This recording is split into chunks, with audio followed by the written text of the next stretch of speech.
यत्तद् बुद्धिग्राह्यमतीन्द्रियम् वेत्ति यत्र न चैवायम् स्थितश्चलति तत्त्वतः स्थितश्चलति तत्त्वतः।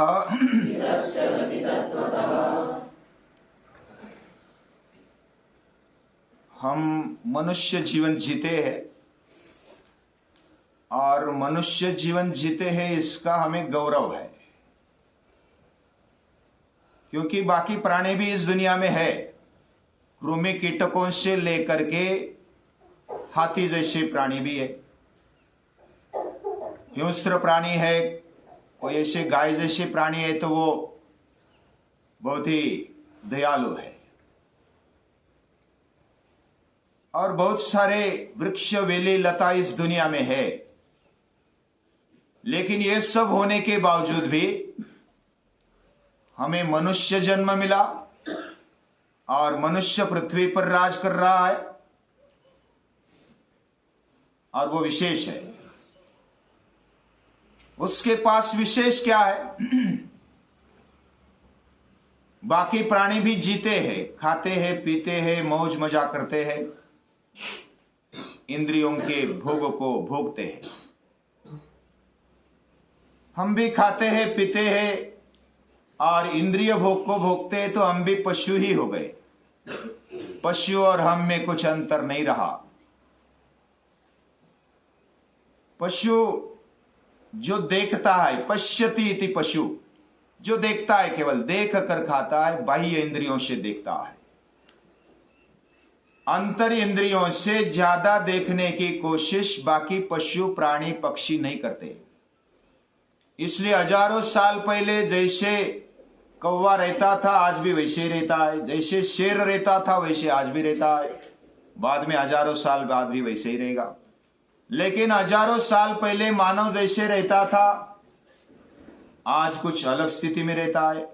बंगले बांधे, बड़ी बड़ी इमारतें, अलग अलग सुख सुविधाएं खड़ी हो गई है, बहुत ही तरक्की की है।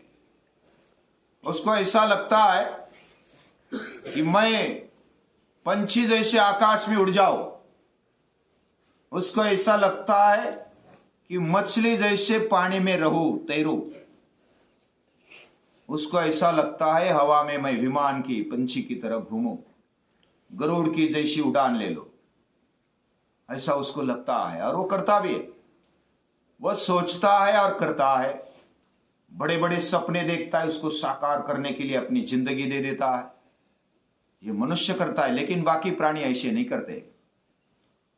और सभी मनुष्य वह आनंद के लिए, सुख के लिए जीते हैं। किसी को दुख नहीं चाहिए, किसी को भी नहीं चाहिए, और ये उसकी विशेषता है। लेकिन हमारी बुद्धि हम कितनी चलाते हैं, इसके ऊपर से हमारा आनंद निर्भर करता है।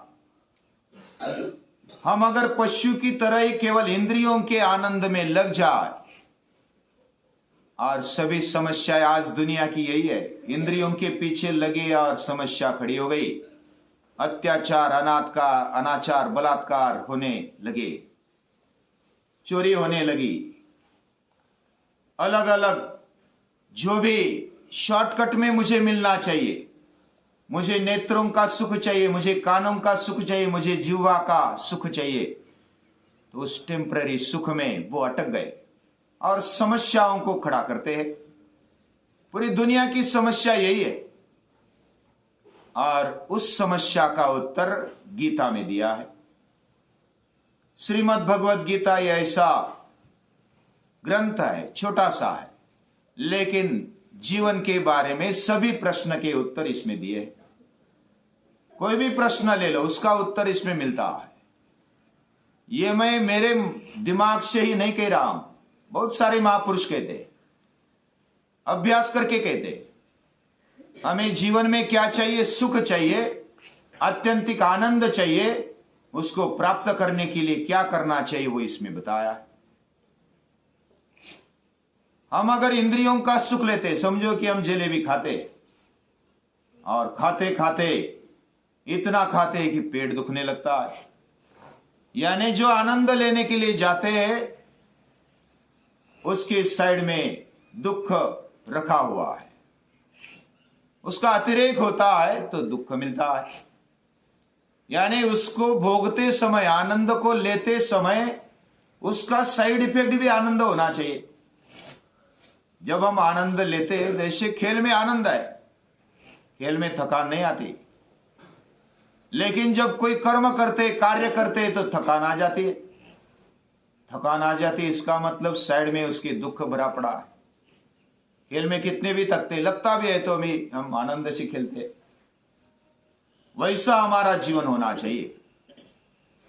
यानी जब हम स्वार्थ के बिना इंद्रियों के सुख के आगे सोचते हैं तो आत्यंतिक सुख की ओर जाते हैं। ये इस श्लोक में बताया है।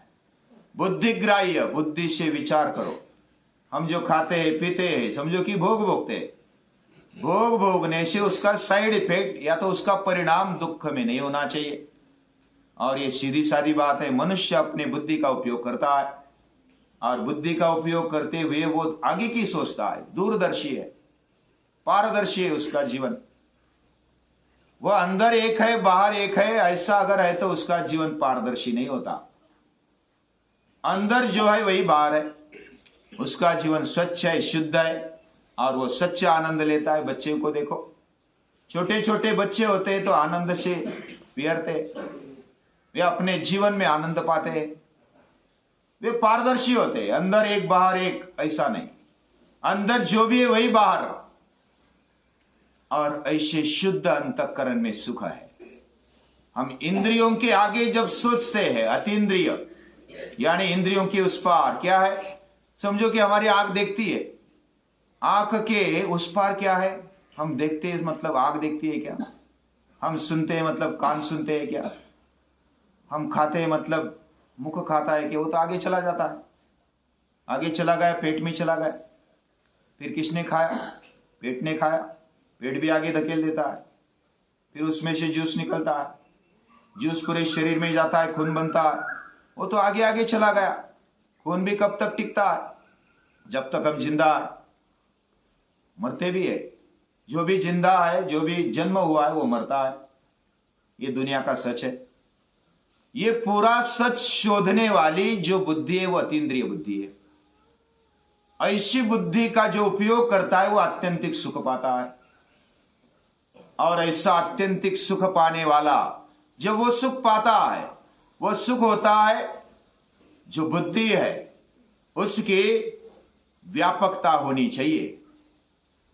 बुद्धि हमारी संकुचित नहीं होनी चाहिए, बस इतना ही मेरा आयुष्य है, इतना ही मेरा जीवन है और मैं इतना ही सोच सकता हूं, जैसे पशु सोचता है।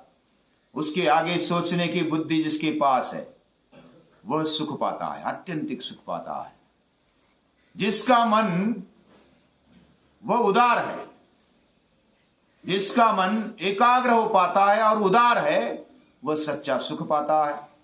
जिसका अंतःकरण विशाल है वह सुख पाता है। जिसकी बुद्धि स्वार्थी है वो पूरा सुख नहीं पाता। उसके लिए तो जो भी वो इच्छा करता है वो तो मिलता है। जैसे मुझे खाने के लिए चाहिए, ऐसा जो इच्छा करता है उसको खाने को मिल जाता है। वो व्यवस्था भी की हुई है इस दुनिया में, क्योंकि जो पंछी को चोंच दे दी उसको चारा भी निर्माण किया है, जिसको दांत दिए उसको अन्न भी निर्माण किया है। ऐसा इस दुनिया में देखने को मिलता है। तो हमारे अंदर जो भी, समझो कि हृदय है, हृदय महान है। जैसा मैं जीता हूं वैसा सामने वाला भी जीता है। ये जो बुद्धि है और हृदय है वो विशाल है। दूसरों को स्वीकारने वाला जो हृदय है वो बड़ा है, महान है। मैं और मेरा और मुझे ही सब कुछ चाहिए, ये दुनिया मेरे लिए है, ऐसा सोचने वाला वो राक्षसी विचारों का है, वो स्वार्थी विचारों का है।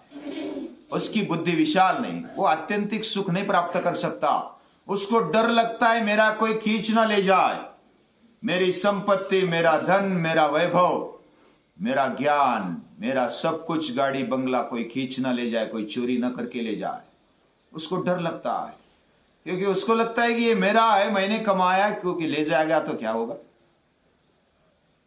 लेकिन जो ऐसा सोचता है ये मेरा नहीं है, ये किसी और का है, ये मेरे लिए किसी ने दिया हुआ है, और वो देने वाली शक्ति कौन है, ये ढूंढने का जो प्रयास करती है वो बुद्धि, वह उदार बुद्धि है, वह विशाल बुद्धि है।